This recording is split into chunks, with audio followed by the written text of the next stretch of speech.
బనగానపల్లి మండలానికి సంబంధించి వేపకుంట గ్రామంలో ఉన్నటువంటి ముసిలి ముతుక అంటే 60-70 సంవత్సరాలు దాటినటువంటి పెన్షన్లు తీసుకుంటున్నటువంటి వాళ్ళని ఒక పార్టీ బేస్తో లోకల్కి సంబంధించినటువంటి నాయకులు, అది మేము చంద్రబాబు నాయుడు చెప్పినాడనో లేకపోతే సునీతమ్మ చెప్పిందని మేము అనుకోవడం లేదు, కానీ పార్టీ పేరుతో లోకల్గా ఉన్నటువంటి నాయకులు ఈ రకంగా తొలగించడం అనేది అన్యాయం.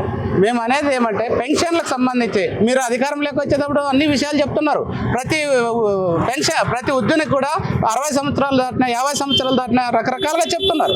మరి ఈరోజు పార్టీ పేరుతో ఇట్లా వందల మందిని ఎక్కడికెక్కడ తొలగిస్తే ఏం ప్రయోజనం అని చెప్పి మేము అడుగుతున్నాం. మీరు అధికారంలోకి వచ్చేటప్పుడు ఒక మాట చెప్తారు, అధికారంలోకి వచ్చిన తర్వాత మీరు ఆ పార్టీ ఈ పార్టీ అని తొలగిస్తే పేదల పరిస్థితి ఏంటి అని చెప్పేసి మేము అడగదలుచుకున్నాం. అందుకని ఇది సరైనటువంటిది కాదు.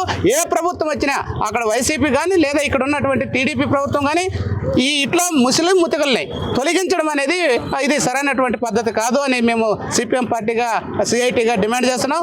అట్లనే ఈ ముసలిళ్ళందరికీ గతంలో చూస్తే అంటే ఈ ప్రభుత్వం హామీ ఇచ్చింది 4,000 ఇచ్చేస్తానని చెప్పేసి, కాబట్టి 4,000 ఇవ్వడానికి ఇప్పుడు ఇబ్బందిగా ఉంది, ఎక్కడి నుండి డబ్బు రావడం లేదు. అందుకని ఏదో ఒక కారణం చెప్పి మీరు ఆ పార్టీ అని చెప్పేసి లేకపోతే మీకు అవి తీసుకురండి ఇవి తీసుకురండి అని చెప్పేసి 30-40 సంవత్సరాల కింద భర్త భార్య చనిపోయింటారు, అప్పుడేమో మాన్యువల్గా రాసి పెట్టింటారు, ఇప్పుడు అవి తీసుకురండి అని చెప్పేసి చెప్తున్నారు. అంటే కక్ష కట్టి లోకల్గా ఉన్నటువంటి రాజకీయ నాయకులు మీరు కక్ష కట్టి మీరు అవి తీసుకురండి అంటున్నారు. 30-40 సంవత్సరాల తర్వాత ఎక్కడ వాళ్ళని దాచిపెట్టుకుంటారు? అంటే ఆ రోజు ఇస్తున్న ప్రభుత్వం అంత చేత కాకుండా లేకపోతే తెలియకుండా ఇచ్చింటదే. కాబట్టి దాన్ని కంటిన్యూ చేయాల్సినటువంటి అవసరం ఉంది ప్రభుత్వాలకి.